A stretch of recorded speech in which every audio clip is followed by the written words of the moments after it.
मेरे प्रिय भक्तों, मैं अपने सभी भक्तों को हर मंगलवार और शनिवार शाम 6 बजे एक बाबा तुलसीदास जी रचित सुंदरकांड से हनुमान जी की कथा सुनाऊंगी।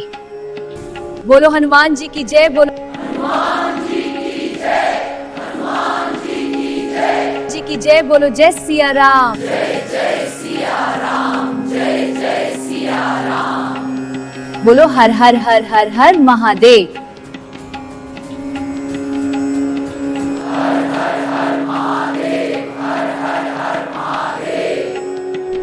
तो भक्तों, प्रारंभ करें आज की मधुर बजरंग बली की कथा। अतुलित बलधामम हेम शैलाभ देहम दनुजवन कृशानुम ज्ञानिनाम अग्रगण्यम सकल गुण निधानम वानराणाम धीशम रघुपति प्रिय भक्तम वातजातम नमामि। हनुमान जी कौन है, कैसे है, दिखते हैं? हनुमान जी को शब्दों में व्यक्त ही नहीं कर सकते। इतना बल जिसकी तुलना नहीं, पत्थर से भी ज्यादा कठोर जिनका शरीर है, शत्रुओं का विनाश करने वाली विशाल भुजाएं ज्ञानियों की गणना में प्रथम स्थान है, जिनका एक भी अवगुण नहीं मेरे बालाजी में, वानर वनवासी जाति के नायक है। श्री रघुनाथ जी के प्रिय भक्त पवन पुत्र श्री हनुमान जी को मैं प्रणाम करती हूँ। इतने गुण हैं, लेकिन कैसे? कभी आपने सोचा? ब्रह्मचर्य के पालन से यही उद्देश्य था मेरे बाबा तुलसीदास जी का सुंदरकांड की रचना करने की। हनुमान जी जैसा बनो मेरे देश के नौजवानों, अतुलित बल के धाम। मेरे नवजवानों, तुम आधार हो इस राष्ट्र के, आधार ही कमजोर होगा तब क्या होगा। लेकिन मेरे नवजवान भाई बहनें गुटखा शराब तंबाकू खाने में व्यस्त है। 10-20 किलो का वजन उठाते हाफते हो राम जी के प्रिय, कैसे बनोगे बताओ? कितनी भी हनुमान चालीसा गालो, हनुमान जी की कृपा नहीं मिल सकती। जब तक चिंतन नहीं करोगे, हनुमान जी की कृपा नहीं मिल सकती।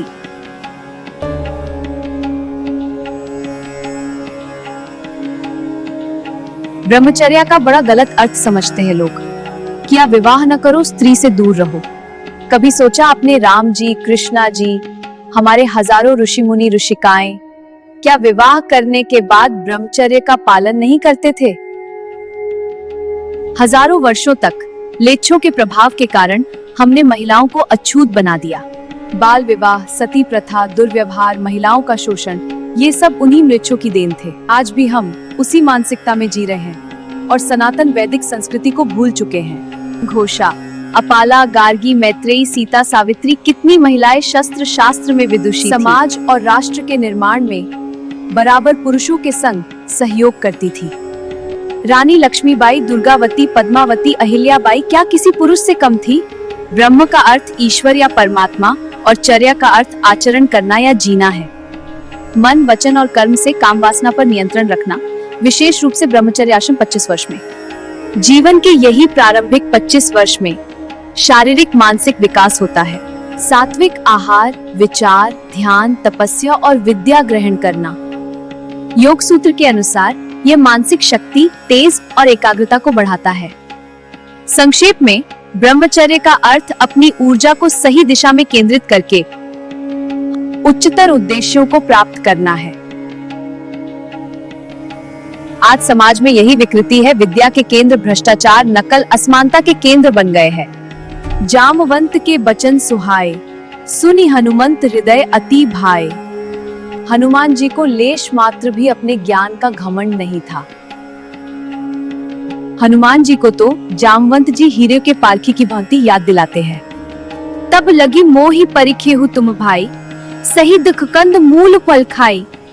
एक टीम के लीडर का प्रथम गुण है अपने से पहले टीम के लोगों का ध्यान रखना।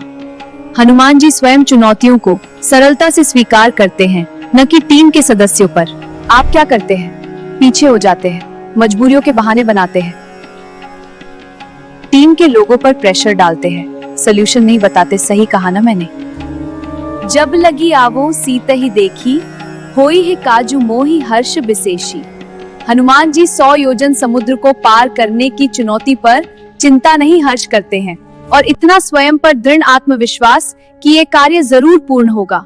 ओवर कॉन्फिडेंस नहीं। सिंधु तीर एक भूधर सुंदर, कौतुक कूदी चढ़े ता ऊपर।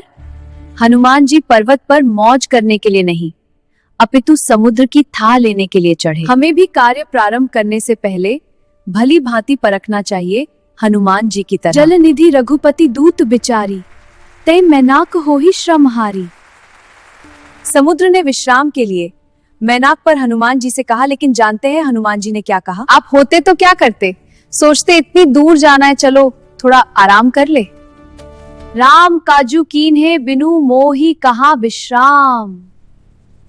लेकिन हनुमान जी धन्यवाद करते हुए कहते हैं, राम काज के पूर्ण होने तक मैं विश्राम नहीं करूंगा। प्रथम चुनौती की परीक्षा का अवसर आ ही गया हनुमान जी के सामने सुरसा नामक सर्पों की माता से। जस जस सुरसा बदनु बढ़ावा, तासु दून कपि रूप देखा। ये सुरसा कौन है? वो विकराल चुनौतियां जिनसे हम प्रतिदिन सामना करते हैं। चुनौतियां सुरसा की तरह बढ़ती ही जाती है, इनसे दुगने उत्साह के साथ हमें सामना करना चाहिए। समझौता नहीं। हनुमान जी सुरसा से दुगना अपने शरीर का विस्तार करके सुरसा का सामना करते हैं। सत जोजन तेहिन आनन कीन्हा, अति लघु रूप पवन सुत लीन्हा। हम विपत्तियों में दुखित हो जाते हैं, असहाय बन जाते, निराश हो जाते हैं, आशा करने लगते हैं कि कोई आकर सहायता करे, धन से, बल से।